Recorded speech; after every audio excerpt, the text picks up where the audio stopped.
കഴിഞ്ഞ വർഷത്തിന്റെ അവസാനത്തിൽ 2024 ഡിസംബർ 26-ന് തമിഴ്നാട് ഒരു വാശിയേറിയ രാഷ്ട്രീയ പ്രഖ്യാപനത്തിന് സാക്ഷ്യം വഹിച്ചു.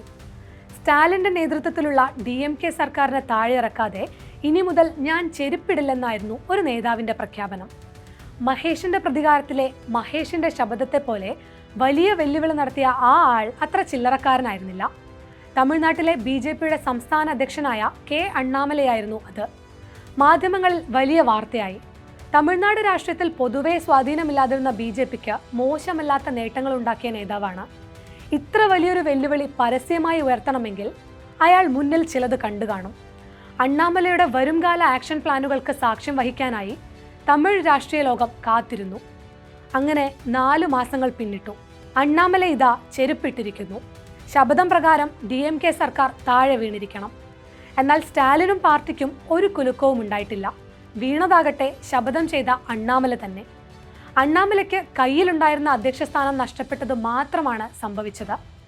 കഴിഞ്ഞ ഏതാനും വർഷങ്ങളായി അണ്ണാമല എന്ന ഒരൊറ്റ അച്ചുതണ്ടിന് ചുറ്റും കറങ്ങിയിരുന്ന തമിഴ്നാട് BJPക്ക് എന്താണ് സംഭവിച്ചത്? പരസ്യ വെല്ലുവിളിയിൽ നിന്നും പിന്മാറി നാണക്കേടോടെ തിരിച്ചു പോകേണ്ട ഗതിയിലേക്ക് അണ്ണാമലയെ കൊണ്ടെത്തിച്ചത് എന്താണ്? BJPയെ സംബന്ധിച്ച് അണ്ണാമല ഒരു പരാജയമായിരുന്നോ? വിശദമായി നോക്കാം. വലിയ പഴക്കവും തഴക്കവുമുള്ള ഒരു രാഷ്ട്രീയ നേതാവായിരുന്നില്ല K. അണ്ണാമല. സിവിൽ സർവീസിൽ നിന്നും രാജിവെച്ച് രാഷ്ട്രീയ രംഗം തെരഞ്ഞെടുത്തയാളാണ്. 2011 IPS ബാച്ചിൽപ്പെട്ട അദ്ദേഹം കർണാടകയിലായിരുന്നു നിയോഗിക്കപ്പെട്ടത്. ഉടുപ്പിയിൽ അസിസ്റ്റന്റ് സൂപ്രണ്ടായി ജോലി ചെയ്യവേ വലിയ ജനകീയ സ്വീകാര്യത നേടി. കുറ്റകൃത്യങ്ങൾ തടയുന്നതിലും സ്ത്രീ പീഡകർക്കെതിരായ ശക്തമായ നടപടികൾ സ്വീകരിക്കുന്നതിലും മിടുക്ക് കാണിച്ച അദ്ദേഹം വലിയ പിന്തുണയും ശ്രദ്ധയും നേടി. 8 വർഷത്തെ IPS ജീവിതത്തിന് ശേഷം 2019 അദ്ദേഹം ജോലി രാജിവെച്ച് തമിഴ്നാട്ടിലേക്ക് മടങ്ങുകയായിരുന്നു. ശേഷം നരേന്ദ്രമോദിയുമായും LK അദ്വാനിയുമായും കൂടിക്കാഴ്ച നടത്തുകയും 2020 BJPയിൽ അംഗമാവുകയും ചെയ്തു. 2021 BJPയുടെ സംസ്ഥാന അധ്യക്ഷനായിരുന്ന L. മുരുകൻ കേന്ദ്രമന്ത്രി ആയതിനു പിന്നാലെ ആ ഒഴിവിൽ JP നദ്ദ അണ്ണാമലയെ BJP അധ്യക്ഷനായി നിയമിക്കുകയായിരുന്നു. BJPക്ക് 2019 വെറും 3% മാത്രം വോട്ടുണ്ടായിരുന്നിടത്ത് 2024 11% വോട്ടിലേക്ക് എത്തിക്കാൻ അണ്ണാമലയ്ക്ക് കഴിഞ്ഞു. തുടക്കം മുതൽ അണ്ണാമലയെ ഒരു ഐക്കണായി വളർത്തിക്കൊണ്ടുവരാനാണ് BJP ശ്രമിച്ചത്. മറ്റ് പാർട്ടികൾക്കൊപ്പം ചേർന്ന് മുന്നണികൾ ഉണ്ടാക്കി രാഷ്ട്രീയത്തിൽ കളം പിടിക്കുന്ന രീതിയായിരുന്നു തമിഴ്നാട്ടിൽ BJP കാലങ്ങളായി പയറ്റിപ്പോന്നത്. എന്നാൽ BJP തമിഴ്നാട്ടിൽ തനിച്ചു തന്നെ നിൽക്കണമെന്നും മത്സരിക്കണമെന്നും അണ്ണാമലയ്ക്ക് വാശിയായിരുന്നു. ആ വാശിയാണ് ഇപ്പോൾ അദ്ദേഹത്തെ അധ്യക്ഷ സ്ഥാനത്ത് നിന്ന് നീക്കിയത് എന്ന് വേണമെങ്കിൽ പറയാം. ദ്രവീഡിയൻ ആശയങ്ങളിലൂന്നിയ പാർട്ടിയല്ല BJP.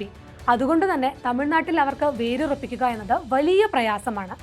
ദ്രാവിഡ പാർട്ടിയായ അണ്ണാ DMKയുമായി ചേർന്ന് നിന്നുകൊണ്ടാണ് തമിഴ്നാട്ടിൽ BJP നിലയുറപ്പിച്ചത്. എന്നാൽ ദ്രാവിഡ വിരുദ്ധ പ്രസ്താവനകൾ BJP നേതാവ് തന്നെ നടത്തിയാലോ? സഖ്യം തകരാൻ പിന്നെ എന്ത് വേണം? 2023 ജയലളിതയ്ക്കും CN അണ്ണാദുരയ്ക്കുമെതിരെ അണ്ണാമല നടത്തിയ വിവാദ പരാമർശങ്ങൾ സഖ്യം തകർത്തു. എന്നു മാത്രമല്ല 2024 പൊതു തെരഞ്ഞെടുപ്പിൽ 2 പാർട്ടികളെയും പരാജയത്തിന്റെ പടുകുഴിയിലേക്ക് തള്ളിയിടുകയും ചെയ്തു. BJPക്ക് ഒരു സീറ്റ് പോലും തെരഞ്ഞെടുപ്പിൽ നേടാനുമായില്ല.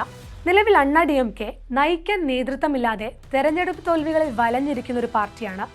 BJPക്കാണെങ്കിൽ ഇനിയും തമിഴ്നാട്ടിൽ കാലുറപ്പിച്ച് നിൽക്കാൻ ആയിട്ടുമില്ല. അതിനിടയിലാകട്ടെ നടൻ വിജയ് പാർട്ടി രൂപീകരിച്ച് കടുത്ത വെല്ലുവിളിയായി രംഗത്തെത്തിയിട്ടുമുണ്ട്. തമിഴ് രാഷ്ട്രീയത്തിലെ നിലവിലെ രസതന്ത്രം പ്രകാരം സ്റ്റാലിനും വിജയും തമ്മിൽ നേർക്കുനേർ പോരാട്ടം നടക്കാനാണ് സാധ്യത. യുവാക്കളുടെ വോട്ടുകൾ വിജയുടെ TVക്ക് കൊണ്ടുപോകാനുള്ള സാധ്യതയും തള്ളിക്കളയാനാകില്ല. ഇതോടെ സഖ്യമില്ലെങ്കിൽ ഇപ്പോൾ കയ്യിലുള്ളതുപോലും നഷ്ടമാകുമെന്ന് BJPയും അണ്ണാ DMKയും തിരിച്ചറിഞ്ഞു. ഈ സഖ്യസാധ്യതയ്ക്ക് തിരിച്ചടിയായ അണ്ണാമലയെ അധ്യക്ഷ സ്ഥാനത്ത് നിന്ന് മാറ്റാനും അതോടെ BJP തീരുമാനിച്ചു. അണ്ണാമല പറയുന്നത് പോലെ തമിഴ്നാട്ടിൽ ഒറ്റയ്ക്ക് നിന്നാൽ നേട്ടങ്ങൾ ഉണ്ടാക്കാൻ ഒരു വഴിയുമില്ലെന്ന് കേന്ദ്രത്തിലെ നേതാക്കൾക്കറിയാം. ഇതോടെ അവർ വീണ്ടും സഖ്യസാധ്യതകൾ തേടി. അണ്ണാ DMKയുമായി വീണ്ടും സഖ്യത്തിലേർപ്പെട്ടാൽ താൻ BJP അധ്യക്ഷ സ്ഥാനം രാജിവെക്കുമെന്ന് അണ്ണാമല നേരത്തെ തന്നെ പാർട്ടി യോഗത്തിൽ വ്യക്തമാക്കിയിരുന്നു. വീണ്ടും സഖ്യ ചർച്ചകൾക്കായി സമീപിച്ചപ്പോൾ അണ്ണാ DMKയുടെ നേതാക്കൾ പറഞ്ഞ ഡിമാൻഡുകളിൽ ആദ്യത്തേത് അണ്ണാമല പാർട്ടി അധ്യക്ഷ സ്ഥാനത്ത് ഉണ്ടാവരുത് എന്നായിരുന്നു. മാത്രമല്ല അണ്ണാമലയും അണ്ണാ DMKയുടെ നേതാവായ എടപ്പാടി പഴനിസ്വാമിയും ഗൗണ്ടർ വിഭാഗത്തിൽ നിന്നുള്ളവരാണ്. സഖ്യത്തിലെ മുഖ്യ പാർട്ടികളുടെ അധ്യക്ഷന്മാർ 2 പേരും ഒരേ ജാതിയിൽ നിന്നുള്ളവരാകുമ്പോൾ മറ്റ് പ്രധാന ജാതി വിഭാഗങ്ങൾക്ക് അകൽച്ചയുമുണ്ടാകും. ഇതും അണ്ണാമലയെ അധ്യക്ഷ സ്ഥാനത്ത് നിന്ന് നീക്കാനുള്ള മറ്റൊരു കാരണമായി. അണ്ണാമലയുടെ രാഷ്ട്രീയ ഭാവി ഇനി എന്താകുമെന്നാണ് ചോദ്യം. അണ്ണാമലൈ തമിഴ്നാട് രാഷ്ട്രീയത്തിന് പറ്റിയ നേതാവല്ലെന്ന് ഇതിനോടകം തെളിയിച്ചു കഴിഞ്ഞു. എങ്കിലും മുൻ IPS ഉദ്യോഗസ്ഥൻ എന്ന നിലയിലുള്ള അദ്ദേഹത്തിന്റെ ഇമേജ് BJPക്ക് മുതൽക്കൂട്ടാണ്. കേന്ദ്രത്തിൽ നിലവിൽ ഒരു മന്ത്രിസഭ അഴിച്ചുപണിക്കുള്ള സാധ്യതയില്ലാത്തതിനാൽ അണ്ണാമലയെ എങ്ങനെ തൃപ്തിപ്പെടുത്തുമെന്നതും ചോദ്യചിഹ്നമാണ്. 40 വയസ്സ് മാത്രമാണ് അണ്ണാമലയ്ക്ക് പ്രായം. തമിഴ്നാടിന് പുറത്ത് ഇനി അണ്ണാമലയെ കാത്തിരിക്കുന്ന രാഷ്ട്രീയ ദൗത്യം എന്തെന്നത് കാത്തിരുന്നു കാണാം.